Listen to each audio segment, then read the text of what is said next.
یہ آیت اپنے اندر بہت ایک وسیع مفہوم رکھتی ہے۔ اس میں سمع، بصرہ، سننا اور دیکھنا، اس گناہ پر تو عام طور پر جو زیادہ گناہ گار بھی ہو اس کی نگاہ بھی ہوتی ہے کہ میرے اندر یہ دو بیماریاں ہیں، غلط سننے والی بیماری بھی ہے اور غلط دیکھنے والی بھی ہے۔ یہ جو فرمایا والفؤاد اولئک کان عنہ مسئولا، دل بڑا مسئلہ اس کا ہے۔ یہ آپ ایک بات سنتے رہتے ہیں کہ اپنی تنہائی ٹھیک کرو۔ حضور نے صحابہ کو بھی یہ فرمایا کہ تنہائی کے گناہ بہت ہی قابل مذمت ہیں، اللہ کو بے حد ناراض کرنے والے ہیں۔ بندے کی دعا شرف قبولیت حاصل نہیں کر سکتی، بندے کو تعلق مع اللہ نصیب نہیں ہو سکتا، دعا رد ہو جاتی ہے اس آدمی کی۔ اب صحابہ کو فرمایا تنہائی ٹھیک کرو۔ اب یہ جو دل کے گناہ ہیں نا، دل کے گناہوں میں بیجا غصہ، حسد، جذبہ انتقام، کسی کو ذلیل و رسوا کرنے کے جذبات، یہ دل کے گناہ ہیں، یہ دل کے گناہ ہیں، یہ زبان پر نہیں آ رہے۔ اور دل جب ان چیزوں سے آلودہ ہوتا ہے نا تو حدیث قدسی ہے، دل اللہ کی گزرگاہ ہے، دل اللہ کی گزرگاہ ہے، جس کو شیخ سعدی فرماتے ہیں کعبہ بنیاد خلیل عاذر است، کعبہ بنیاد خلیل عاذر است، دل گزرگاہ جلیل اکبر است۔ کعبہ تو ابراہیم خلیل اللہ نے بنایا، اور جو دل ہے یہ اللہ نے بنایا، یہ اللہ کی گزرگاہ ہے۔ اور اتنا بڑا انسان بنا کر، اتنی بڑی کائنات بنا کر، اتنی بڑی خلقت کا ہجوم پیدا کیا، اور ساتھ یہ فرما دیا میں نہ زمینوں میں سمایا ہوں نہ آسمانوں میں سمایا ہوں، تو میں سمایا ہوں تو کسی مومن کے دل میں ہوں۔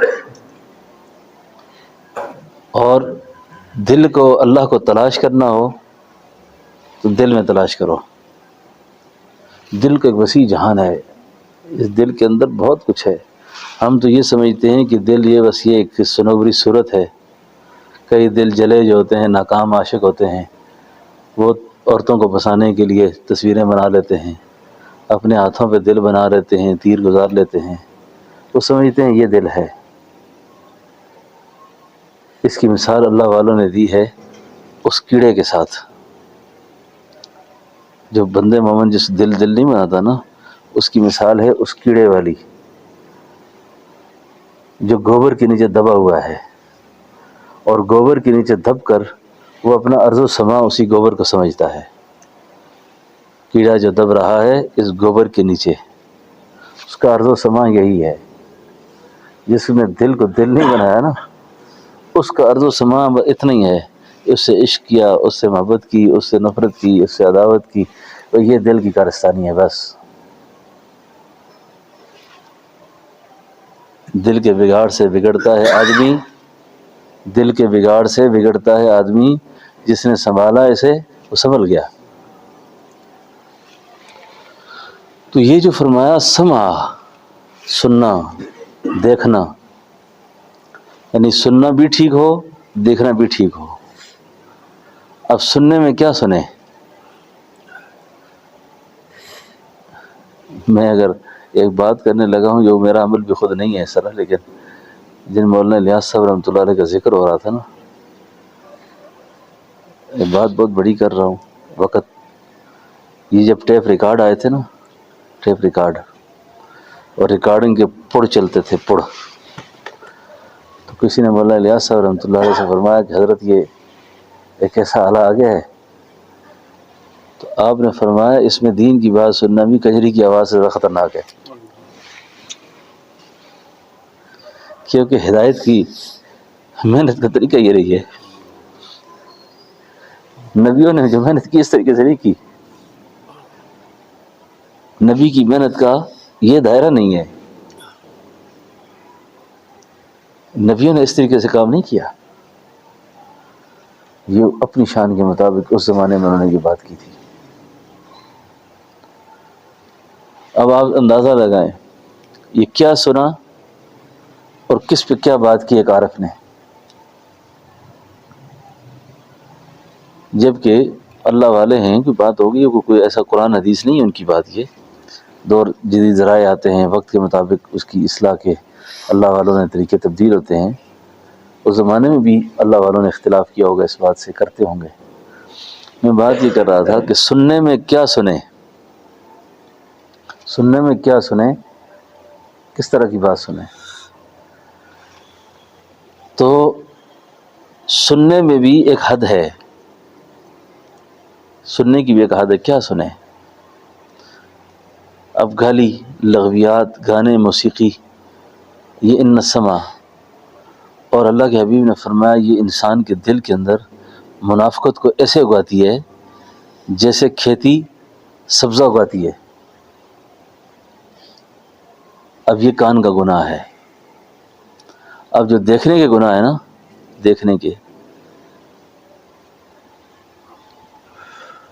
دیکھنے کے گناہوں میں اللہ والوں نے اس حد تک احتراز کیا ہے کہ کسی آدمی کے چہرے پہ داڑھی نہیں ہے نا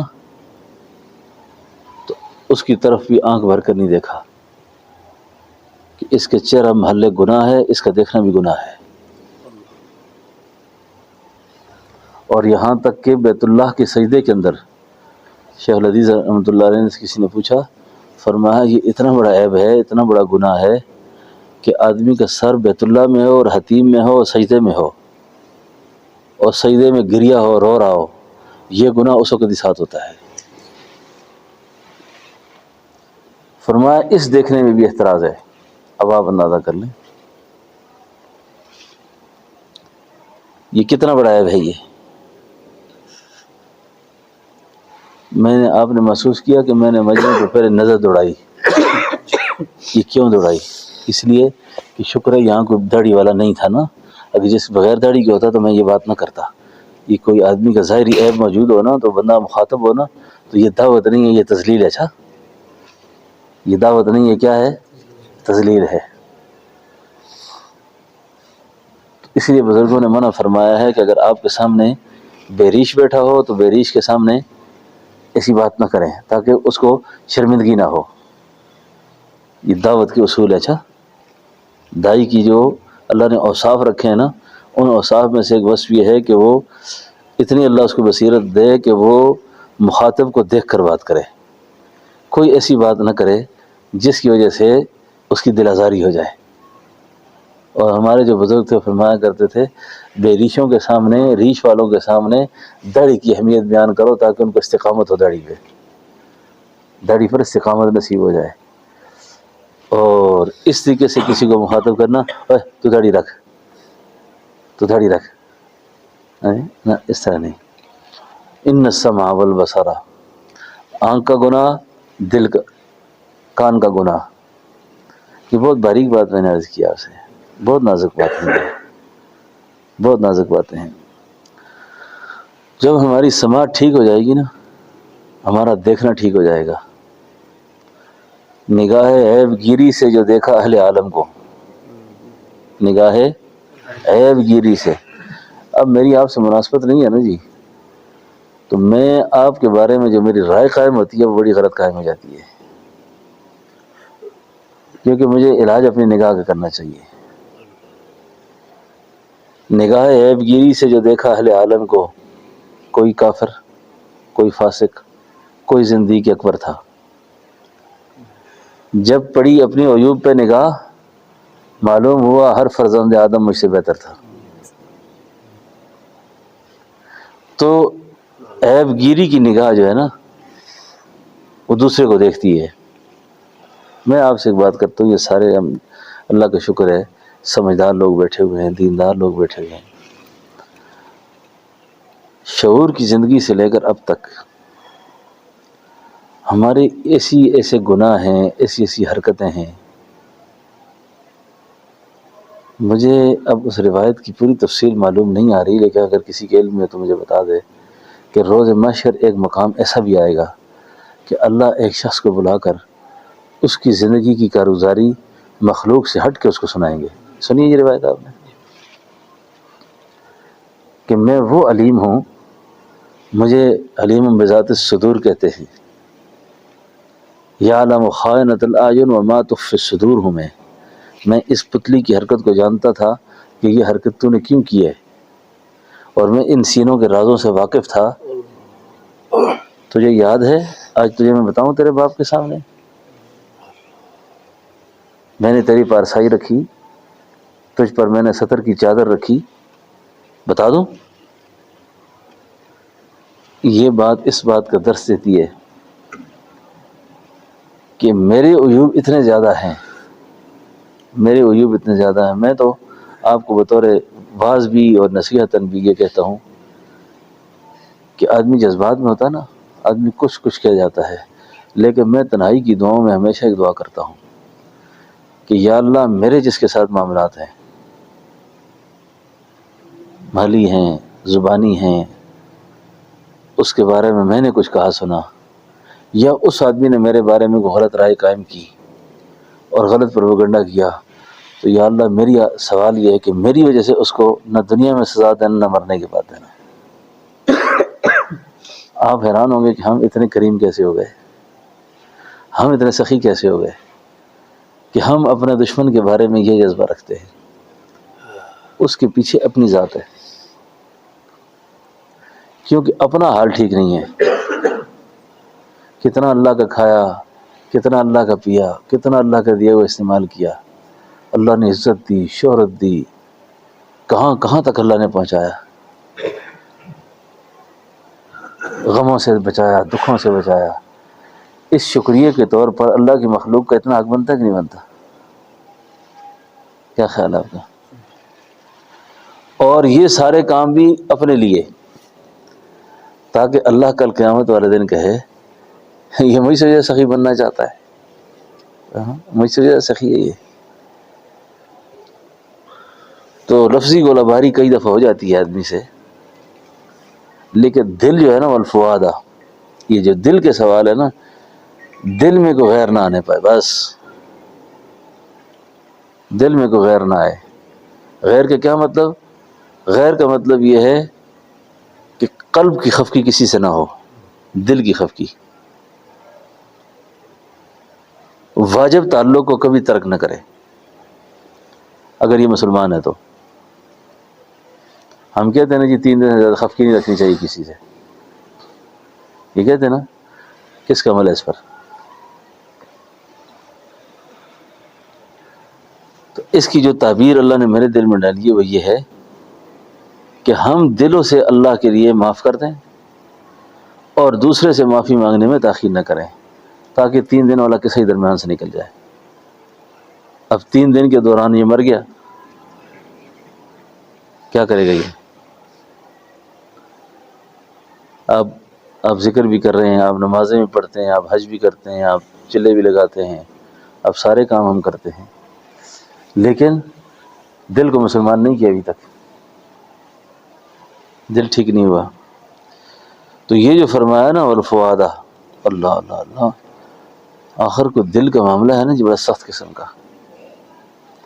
اسی لیے قرآن دوسرے مقام پہ فرماتا ہے یوم لا ینفع مال ولا بنون الا من اتى اللہ بقلب سلیم۔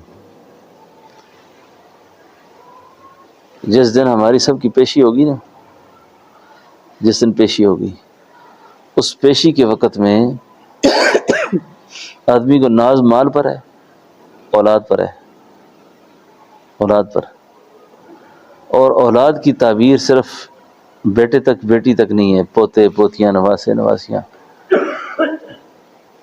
میری معلومات میں اس وقت یہ بات موجود ہے کہ باپ کے مرنے کے بعد، باپ کے مرنے کے بعد، ماں کے مرنے کے بعد، شاید ایسے لوگوں کو میں جانتا ہوں جنہوں نے 3 بار سورہ اخلاص پڑھ کے بھی نہیں بخشی، کبھی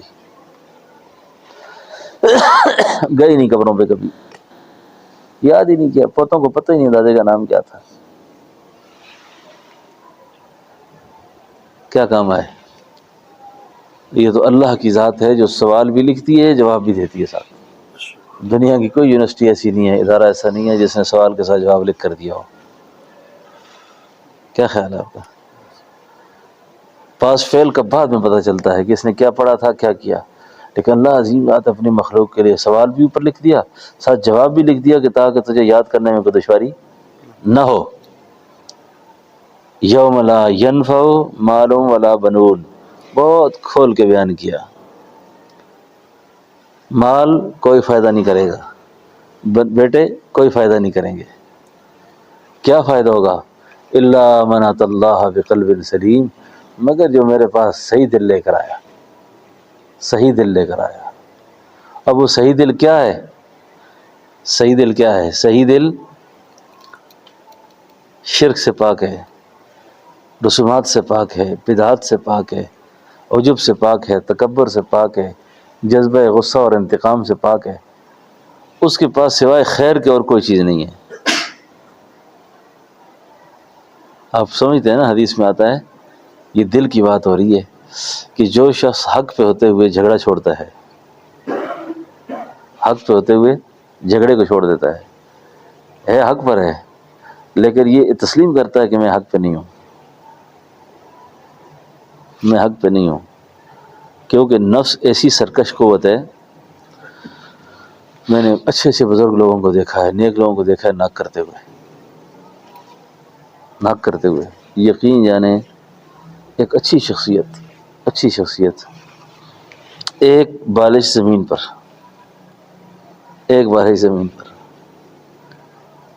بیٹھے ہوئے کہ میری ہے، یہ پتھر ہم نے چھوڑا تھا ادھر. اب مجھے پتہ ہے کہ غلط کر رہا ہے یہ، میں کہ دیکھو اب اس پر خدا نے حق نہیں کھولا، ابھی نہیں سمجھ نہیں آ رہی اس کو، میں کیا کروں گا اس کو لے کر. سارے لوگ سمجھائیں بزرگوں یہ نہ کریں، آپ یہ غلط کر رہے ہیں، آپ کل اللہ کو جواب دہی ہے، اس کی مشکل ہے، یہ پھنس جائیں گے آپ. نہیں میری غلط. اب الا من اتى اللہ بقلب سلیم، مگر جو میرے پاس صحیح دل لے کر آیا. صحیح دل وہ ان چیزوں سے آزاد ہے، وہ ان دلوں سے آزاد ہے. میں نے یہ شعر آپ کو کئی بار سنایا، بہادر شاہ ظفر کا ہے، بہادر شاہ ظفر کا. اور ہمارے حضرت بڑی لے سے اس کو پڑھا کرتے تھے کہ ان حسرتوں سے کہہ دو کہیں اور جا بسیں، ان حسرتوں سے کہہ دو کہیں اور جا بسیں، اتنی جگہ کہاں ہے دل داغدار میں، لگتا نہیں ہے جی میرا اس اجڑے دیار میں. 4 دن مانگ کر لائے تھے زندگی، 2 کٹ گئے آرزو میں 2 انتظار میں. 2 کٹ گئے آرزو میں 2. اتنی مختصر زندگی ہے، پتہ نہیں ہم کن جھمیلوں میں پڑے ہوئے ہیں، کن کھاتے میں لگے ہوئے ہیں، کچھ سمجھ نہیں آتی. تو جو دل کی بیماریاں ہیں، دل کے جو مسائل ہیں نا، ان کا کر اللہ کے آگے جواب دینا ہوگا. الہاکم التکاثر حتی زرتم المقابر کلا سوف تعلمون ثم کلا سوف تعلمون. آخر میں کیا جی؟ ثم لتسألن یومئذ عن النعیم. کثرت کی طلب نے مار کے رکھ دیا، یہاں تک کہ یہ قبروں کے دانوں تک پہنچ گئے. حتی زرتم المقابر کلا سوف تعلمون، اللہ کہتے ہیں جان لیں گے. یہ تاکید فرمایا ثم کلا سوف تعلمون، پھر فرمایا جان لیں گے. ایک ہی بات کافی تھی، لیکن معلوم ہوا کہ یہ جو سمع و بصرہ اور سوال جواب یہ کوئی گپ نہیں ہے، یہ بڑی خاص خبریں ہیں ساری. میں سمجھا نا جی؟ تو ہمیں جو ہے نا، یہ جو کہتے ہیں نا قلبی ذکر کرو، قلب کا ذکر کرو، دل کا ذکر کرو. یہ دل کو اصل میں انسانی شخصیت کی تعمیر میں فیصلہ کن اہمیت ہے. دل ہی تو دل ہے سارا، یہ فتنے فساد سارے. اب دل کو جب خالی کر دیں گے نا، دل کو ویران کریں گے، تو خالی گھر کے اندر کیا ہوتا ہے؟ چڑیلیں ہوتی ہیں. خالی گھر میں کیا ہوتا ہے؟ جنات ہوتے ہیں، فتنے ہوتے ہیں. ہاں جی، تو جب دل خالی ہوگا نا، دل خالی ہوتا ہے تو پھر یہ مسائل پیدا ہو جاتے ہیں۔ ضرورت اس بات کی ہے کہ دل کو مصروف کر دیا جائے، دل مصروف کر دیا جائے، اور جب دل مصروف ہوگا سارے کام اللہ ٹھیک کر دیں گے، سارے کام۔ اس وقت ہمارے دل مصروف نہیں ہے۔ بابا بلے شاہ صاحب قصوری رحمہ اللہ پنجابی زبان میں کہتے ہیں، بلیاں اڑدیاں پھڑ لیں دے، پختوں کے وہی کہ نا، پختوں کے سے وہی دا بلے، بلے وہی کہ نا، بلے وہی کہ نا دا چھت، ہاں ہاں، اور پنجابی میں اس کو اردو میں منڈیر کہتے ہیں۔ کیا کہتے ہیں؟ پشتو میں بلے، ہماری پشتو میں بلے، کیونکہ ٹانک والوں کی ایڈوانس پشتو ہے نا، فضو والوں کی اور وزیرستانیوں سے ملتی ہے نا، تو ہماری جو پشتو وہ کہتی ہے بلے۔ بلے شاہ کہتے ہیں بلیاں اڑدیاں پھڑ لیں دے، بلے میں نے جو سکناس سے کہنا آغا نہیں سی، کور کے سکناس سے آگے نہ گنی دا، بلیاں اڑدیاں پھڑ لیں دے، جڑا گھر بیٹھے انہوں پھڑیا ہی نہیں، بلیاں اڑدیاں پھڑ لیں دے، بلے کی سکناس سے کہنا آگے تو وہ نہیں سو سڑیا، اور جو دل میں ہے اس کو پرواہ ہی نہیں اس کو۔ ہاں سمجھ آئی نا جی؟ بلیاں اڑدیاں پھڑ لیں دے، جڑا گھر بیٹھیا انہوں پھڑیا ہی کوئی نہیں۔ تو بہرحال بات یہ ہے کہ دل کو ٹھیک کرنا ہے، دل پر محنت کرنی ہے، اور دل کو دل بنانا ہے، اللہ کے تابع کرنا ہے۔ میں آپ کو ایک اور بات پیش کروں، بڑی خاص بات۔ قرآن کریم میں ایک مقام پر آتا ہے، وَيْلٌ لِكُلِّ ہُمَزَةٍ لُمَزَةٍ الَّذِي جَمَعَ مَالًا وَعَدَّدَهُ يَحْسَبُ أَنَّ مَالَهُ أَخْلَدَهُ كَلَّا لَيُنبَذَنَّ فِي الْحُطَمَةِ وَمَا أَدْرَاكَ مَا الْحُطَمَةُ نَارُ اللَّهِ الْمُوقَدَةُ الَّتِي تَطَّلِعُ عَلَى الْأَفْئِدَةِ۔ کیا مطلب اس کا؟ وہ آگ جو دلوں پر چڑھ جانے والی ہے، وہ آگ جو دل پر چڑھ جانے والی ہے، اس پر عارفین نے زبردست کلام کیا ہے۔ فرماتے ہیں کہ یہ جو دنیا کی آگ ہے نا، دنیا کی، یہ جلائے گی تو اس کا اثر انسان کے جسم پر ہوگا۔ جو آخرت کی آگ ہے نا، قبر کی آگ ہے، جہنم کی آگ ہے، وہ جب جلائے گی نا تو اس کا اثر جسم پر نہیں ہوگا، اس کا اثر دل پر ہوگا، کیونکہ اللہ نے فرمایا نا کہ یہ دل پر چڑھ جانے والی ہے، دل پر۔ تو پوری کوشش کرنی چاہیے کہ دل میں کوئی غیر نہ ہو، اور غیر کا صرف یہ مطلب نہیں ہے کہ ہم یہ کہتے ہیں جی ہم تو کسی غیر سے مدد نہیں مانگتے، ہمیں کلمے والا یقین نصیب ہے، نہیں، ہر وہ چیز جو اللہ کی ضد پہ کھڑی ہے وہ دل میں نہ آئے، بس ہر وہ کام جو اللہ نے منع کیا ہے وہ دل میں نہ آئے۔ شیخ نثار فتحی صاحب کو یاد کرنا ہی پڑ جاتا ہے، اچھے لوگ اچھی باتیں کر جائیں نا تو یاد آتے ہیں، پھر اس لیے اپنے پیچھے اچھے بول چھوڑ کے جاؤ، اچھا یاد آ ہی جاتے ہیں۔ اور مجھے فرمایا کرتے تھے آپ مجھے میری اولاد سے زیادہ عزیز ہو، اور میرے مرنے کے بعد جو ہے نا میرا تذکرہ، میرے سلسلے کا تذکرہ کرتے رہنا۔ ہاں، اور اس وقت فرمایا تھا کہ میں نے پیر ذوالفقار کو بلا کے بھی ڈانٹا ہے کہ میرا اپنی کتابوں میں تقریر میں جب شعر پڑھا کرو میرا نام لیا کرو ساتھ، میرا نام بھی لیا کرو ساتھ، یہ شعر میں نے کہا تھا۔ ہاں، اللہ والوں کے کلام میں، اللہ والوں کی گفتگو میں یقین جانے آگ لگانے کی صلاحیت ہے بھی۔ دل سے جو بات نکلتی ہے وہ اثر رکھتی ہے، پر نہیں طاقت پرواز مگر رکھتی ہے۔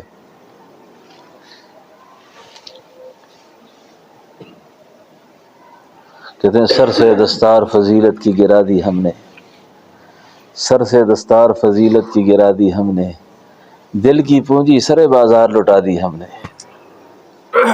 تیری خاطر کو ہر ایک شے پہ مقدم رکھا، تیری خاطر کی ہر ایک شے کو مقدم رکھنا، اپنی چاہت کی ہر ایک چیز جلا دی ہم نے، اپنی چاہت کی ہر ایک چیز جلا دی ہم نے، داستانیں تیری غیرت کی حیا کی سن کر، داستانیں تیری غیرت کی حیا کی سن کر، یاد اغیار کی سینے سے مٹا دی ہم نے۔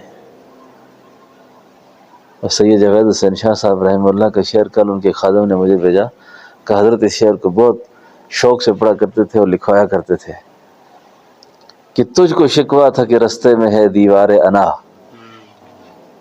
تجھ کو شکوہ تھا کہ رستے میں ہے دیوار انا، آ کے دیکھ یہ دیوار بھی ڈھا دی ہم نے، آ کے دیکھ۔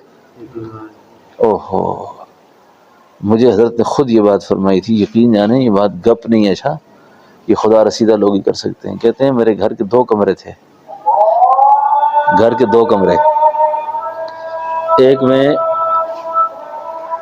میرے بچے اور میرے تو تھا، بیوی بچے، اور دوسرے ماں باپ۔ چھوٹے بھائی کی شادی ہو گئی، میں اور بیوی بچے سین میں آ گئے، کمرہ بھائی کو دے دیا۔ 20 سال تک میری زبان پہ شکوہ پیدا نہیں ہوا، شکوہ نہیں آیا کہ بھائی کے پاس کمرہ نہیں ہے، گھر نہیں ہے، کہاں جائے گا یہ؟ کتنی بڑی گل ہے جی، گپ نہیں ہے۔ ہمارے فرمایا کرتے تھے جانے گل کتھ نہیں، کسی واسطے تو گل کتھ ہے نا۔ سین میں رہے ہم، سردی گرمی۔ جب میرے بچے بڑے ہو گئے، بھائی کو کہیں نوکری ملی، اس کو گھر ملا، پھر ہم اپنے کمرے میں گئے، اور ساری 20 سال تک میری بیوی نے بھی نہیں کہا یہ گھر میرا ہے، ہم باہر کیوں روئے، تم کمرے میں رہتے ہو۔ صرف نمازیں جو ہے نا، صرف اعمال، یہ تو شخص کا ذاتی کام ہے، اس کی عظمتوں کا، اخلاق کا اور کردار کا تو ایسے پتہ چلتا ہے۔ تیری چاہت کی ہر ایک چیز کو چاہا دل سے، اسے گپ نہیں اٹھائی، تیری چاہت کی ہر چیز کو چاہا دل سے، اپنی چاہت کی ہر ایک چیز جلا دی ہم نے، تجھ کو شکوہ تھا کہ رستے میں ہے دیوار انا، آ کے دیکھ یہ دیوار بھی ڈھا دی ہم نے، داستانیں تیری غیرت کی حیا کی سن کر، یاد اغیار کی سینے سے مٹا دی ہم نے۔ ہاں، پھر کہتے ہیں وہ اللہ تو ہے، اللہ تو ہے، پھر تو ہے، وہ جس نے بھی تیرا ذکر کیا، وہ جس نے بھی تیرا ذکر کیا، آ کے دیکھ سر آنکھوں پہ جگہ دی ہم نے، آ کے دیکھ سر آنکھوں پہ جگہ دی ہم نے۔ واہ واہ واہ، کمال کر گئے جی، اللہ ان کے درجے بلند کرے۔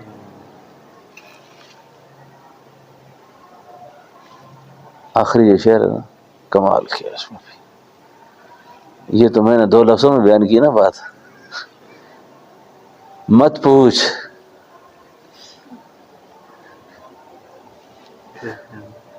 مت پوچھ کہ کیا مجھ پہ قیامت گزری،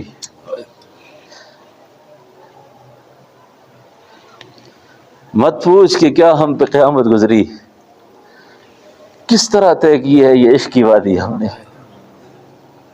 کس طرح طے کی ہے یہ عشق کی وادی ہم نے، مت پوچھ کہ کیا ہم پہ قیامت گزری،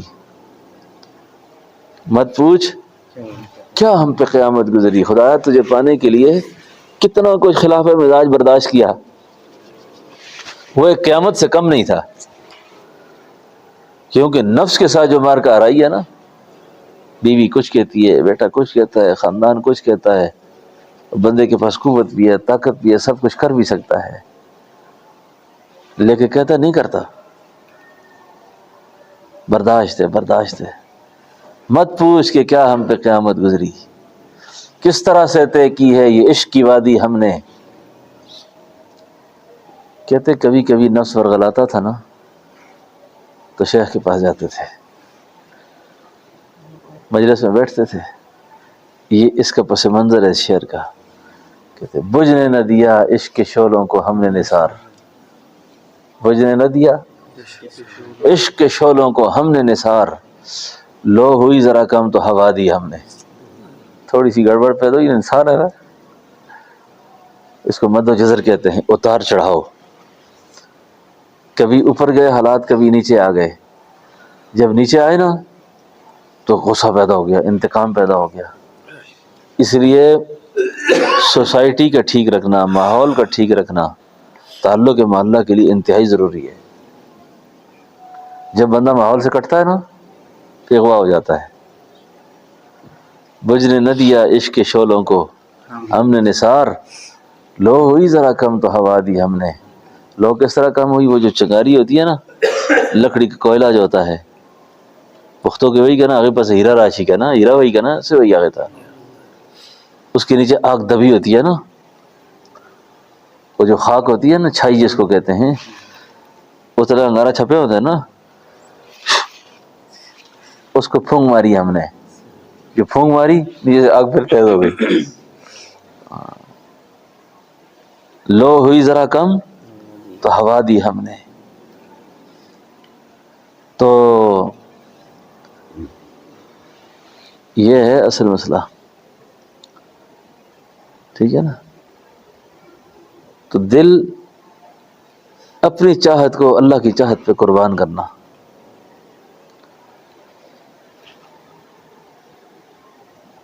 اور جو چیز یار کے ملنے میں رکاوٹ ہو، جو چیز تعلق محلہ میں رکاوٹ پیدا کرتی ہے، بندہ سمجھ رہا ہے. یہ کچھ وقت اللہ والوں کے ساتھ رہنے سے نا، مجھے شیخ حافظ صاحب مدد اللہ ملتان والے ایک دفعہ فرمانے لگے کہ حضرت بیلوی مجھے ایک دن فرمانے لگے کہ میں نے اللہ والوں کے ساتھ رہ کر نا تھوڑی سی شناسائی پیدا ہو گئی ہے، تھوڑی سی شناسائی پیدا ہو گئی ہے. وہ تو قطب ارشاد تھے، بہت بڑے آدمی تھے. تو میں تھوڑی سی شناسائی پیدا ہو گئی ہے کہ کوئی انسان میرے سامنے کھڑا ہو تو اندازہ ہو جاتا ہے انسان ہے، تو گدھا کھڑا ہو تو اندازہ ہو جاتا ہے کہ یہ گدھا ہے. تو گدھوں کو میں انسان نہیں کہتا، پھر انسان کو انسان سمجھتا ہوں. اتنی شناسائی پیدا ہو گئی ہے. کوئی بات کرنے لگا تھا جی، میں تو چلا گیا. کیا بات کر رہا تھا؟ بندہ اتنی شناسائی اس کو پیدا ہو جاتی ہے، اس کو پتہ ہوتا ہے کہ کس مجلس میں کس چیز سے میری یار کے تعلق میں رکاوٹ پیدا ہوتی ہے. تبلیغی بزرگوں کا ذوق تھوڑا الگ ہوتا ہے. میں بھی خالص صوفیوں کی باتیں کر رہا ہوں. خواجہ غلام فرید کوٹ مٹھن شریف والے بہت بڑا آدمی گزرا ہے. ان کے ایک مرید تھے، یہ ہری پور ہزارہ کے، کوٹ نجیب اللہ کے. جب تمنا وصل کی ہو نا، تمنا، ابھی میرے ایک دوست کا مجھے فون آیا، کہتے بہت دل چاہتا آپ سے ملنے کا، کبھی راستے بند ہو جاتے ہیں، اتوار آتی ہے، کبھی کیا مسئلہ ہوتا ہے، کبھی کیا مسئلہ ہوتا ہے. اس کو میں نے آگے سے ایک بات کی، لیکن جب میں نے یہ بات کی نا، یقین جانے کئی سال کے بعد کی بات، کئی سال پہلے کی بات ہے. اللہ والوں کے دل کی گہرائیوں سے جو بات نکلتی ہے نا، اس کے اندر بڑا اثر ہوتا ہے. مجھے ایک عارضہ تھا، گڑھ نکلا ہوا تھا، بیٹھ نہیں سکتا تھا. تو میں حضرت صاحب رحمۃ اللہ علیہ کو روزانہ فون میں کرتا یا آپ کرتے، تو ہماری بہت اچھی گپ بھی ہوتی تھی، مجلس بھی ہوتی تھی. تو چند دن میں نے بھی فون نہ کیا، میں کرتا تو فون بند، تو آپ بھی مصروف رہے. مجھے فون کیا، مجھے کہا بھول گئے ہیں یا مصروف ہو گئے ہیں؟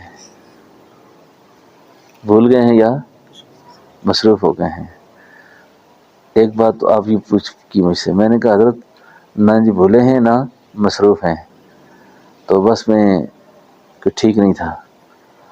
تو حضرت نے فرمایا تمنا وصل کی ہو تو فرصت آ ہی جاتی ہے، تمنا وصل کی ہو فرصت آ ہی جاتی ہے. اتنی بات کرنی تھی، یقین جانے میں تکلیف میں تھا. اسی وقت روانہ ہو گیا، لے کر کھڑا ہوا. جب میں گیا تو میری حالت کو دیکھ کر ان کو پتہ اندازہ ہو گیا کہ بیمار ہے. تو مجھے انہوں نے خاص نشست بنا کے بٹھایا کہ یہاں بیٹھ جایا. بیٹھا میں، فرمایا پھر چھک کے آندا کہ نا کیوں آئے ہو؟ خیر آسی؟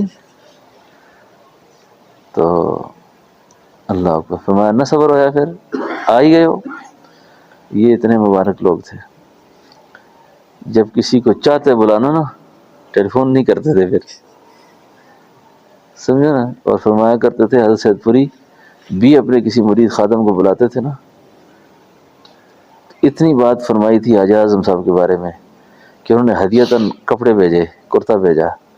کسی مرید نے پیش کیا کہ حضرت یہ آپ کے لیے کرتا نے بھیجا ہے، اور ناراض ہو گئے. فرمایا میں ان قمیضہ کیوں رہ گیا، خود کیوں نہیں آیا یہ. اب ادھر کرتا پہنچا، ادھر سے شیخ کی اتنی بات پہنچی. حاجی اعظم اسکول پڑھا رہے تھے، کچھ بھی روانہ ہو گئے، دل میں ٹوٹ پھوٹ پیدا ہو گئی. یہ اس سے لوگ سمجھدار لوگ تھے، کہنے لگے میرا تو اندر بچ گیا ہے، ہو گیا میرے ساتھ. خیر جو چیز یار کے ملنے میں رکاوٹ ہو، بات یہ ہو رہی تھی. تو یہ مرید یہاں سے پیدل جاتا تھا کوٹ مٹھن، بات سمجھو. اس زمانے میں کہاں گاڑیاں تھیں، کہاں سواریاں تھیں. غریب آدمی شیخ کے لیے سال میں ایک مرتبہ لنگی لے کے جاتا تھا، کلا لنگی ہدیتاً لے جاتا تھا.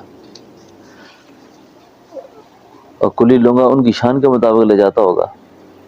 اب اس سال پیسے نہ بنے، جاتے ہوئے شرم آئی کہ میں جاؤں گا تو میں ہر سال لے کے جاتا تھا، اس سال ہے نہیں میرے پاس کچھ، نہیں جاتا. اب اگلے سال کے اجتماع کی تیاری کی، اگلے سال جاؤں گا. دور کے لوگ ایسے ہی کرتے تھے، مہینے پیدل سفر تھے. دوسرے سال 2 کلے 2 لنگیاں لے کر گئے.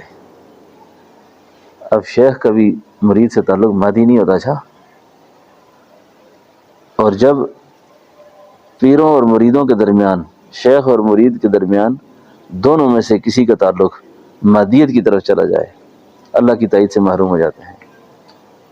بات سمجھا نا جی. اسی لیے بزرگوں نے لکھا ہے کسی اللہ والے سے کوئی فیض لینے جایا کرو، کبھی بھی تعویذ لینے کے لیے بھی جانا ہو تو کسی الگ ماحول میں جایا کرو. تعویذ بھی مانگنا ہو نا، کیونکہ تعویذ کی نیت الگ قسم کی ہے. یعنی صرف ایک چیز پہ نگاہ رکھ کر جاؤ. اور شیخ الحدیث صاحب فرمایا کرتے تھے اگر ایک چیز کی نگاہ لوگوں نے ڈاکو کے پاس بھی رکھ کے آئے نا تو وہ مجلس میں آ کے ابدال بنے ہیں، ابدال بن کر گئے ہیں. اور شیخ زمانے کا غوث ہوا ہے نا تو آنے والوں کے جذبے ٹھیک نہیں ہوئے تو وہ غوث کے فیض سے ہی محروم گئے ہیں. کیسی پتہ کی بات لکھی ہے. یعنی بالکل صرف اللہ کی رضا کے علاوہ اور کوئی چیز مقصود نہ ہو. تو خواجہ غلام فرید نے فرمایا وہ 1 سال ہو گیا تیرا انتظار کر رہا تھا، کیوں نہیں آیا؟ 2 سال گزر گئے، بہت یاد آئی تمہاری. کتنی محبت ہے، کتنی محبت ہے. خواجہ نظام الدین اولیاء کی مجلس میں لکھا ہے کہ آپ بیان کر رہے تھے تو آپ سائے میں کھڑے تھے اور مجموعہ سارا دھوپ میں تھا. تو رو کے قسم اٹھا کے فرمایا تم دھوپ میں کھڑے ہو، میں سائے میں ہوں، خدا کی قسم تم سے زیادہ تمہارے لیے میں جلتا ہوں، تمہارے لیے تم سے زیادہ میں جل رہا ہوں. کوئی پیغام سمجھ آ رہا ہے اس بات میں کہ نہیں آ رہا آپ لوگوں کو؟ تم اس دھوپ کو نہ دیکھو کہ میں سائے میں تمہیں بیان کر رہا ہوں، کھڑے تم ہو، جل میں رہا ہوں. خواجہ غلام فرید نے فرمایا وہ کیوں لیٹ ہوئے؟ کہ حضرت آپ کے لیے میں ہمیشہ ہر سال کلا لایا کرتا تھا، یہ لنگی لاتا تھا اور قیمتی لینے پڑتی ہے مجھے آپ کی شان کے مطابق، تو میرے پاس پیسے نہیں تھے. اب یہ کلی لنگا سامنے رکھا، حضرت نے فرمایا ماچس لاؤ، ماچس لاؤ. ماچس لے کے اس کو آگ لگاؤ. آگ لگائی. مرید کہتا ہے حضرت آپ نے میرا ہدیہ قبول نہ کیا، آگ لگا دی اس کو. فرمایا میں نے اس کو آگ نہیں لگائی میں اس چیز کو آگ لگائی ہے جو یار کے ملنے میں رکاوٹ ہے، یار کے ملنے میں رکاوٹ ہے. وہ اس کی وجہ سے دور رہ گیا تھا، اس وجہ سے رہ گیا تھا تو اس وقت اپنے اجتماع میں مریدین سے خطاب کرتے ہوئے آپ نے فرمایا کہ ہر وہ چیز جو یار کے ملنے میں رکاوٹ ہو اس کو آگ لگا دو، اس کو آگ لگا دو، اس کو ختم کرو درمیان سے۔ ہمارے خواجہ شمس الدین سید پوری رحمۃ اللہ علیہ کو ایک مرید نے ایک گھوڑی ہدیہ کر دی، گھوڑی، گھوڑا ہوتا ہے نا، یہ گاڑیوں سے پہلے گھوڑے اور گھوڑیوں کی بڑی قیمتیں لگتی تھیں، خاص کر کے پہاڑی علاقوں میں۔ تو حضرت کے ایک عقیدت مند نے آپ کے لیے ایک بڑی عمدہ سواری لائی، اور اس عمدہ سواری پر آپ کے بیٹھنے کے لیے بڑی اچھی نشست بنائی، اس پر زین لگائی، بہت سنوار کر لائی کہ حضرت آپ کبھی دورے پہ جاتے ہیں تو آپ کو چلنا نہ پڑے، آپ اس پہ جایا کریں۔ حضرت فرمانے لگے گھوڑی لائی، بڑی مزدار، سفر کرتے بڑا اچھا وقت گزرتا تھا، لیکن میری قلبی یکسوئی متاثر ہو گئی۔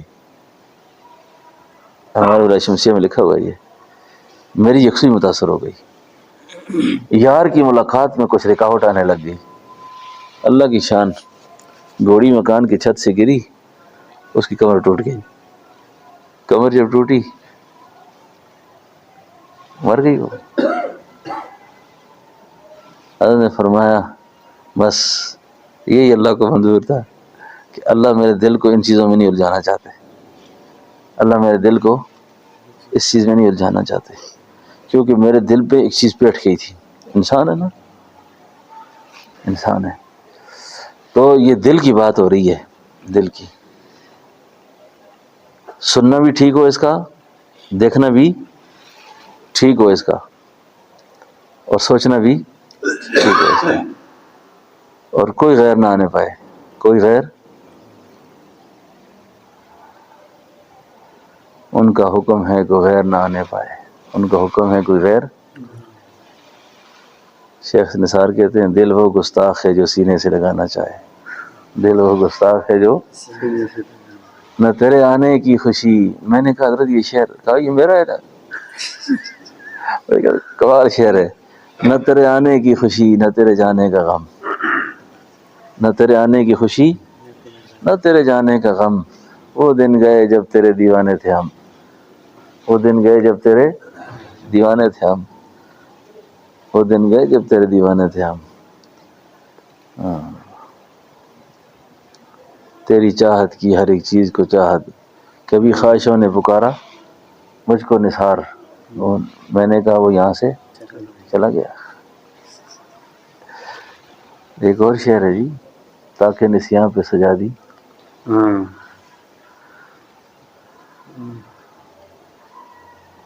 ہنسی کھیل وہ یاروں کا ہجوم، ہنسی کھیل وہ یاروں کے ہجوم۔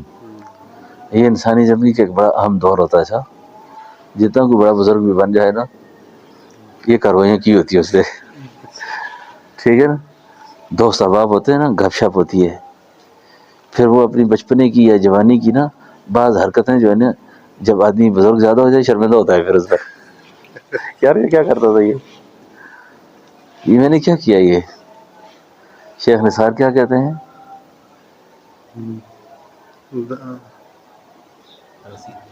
ہنسی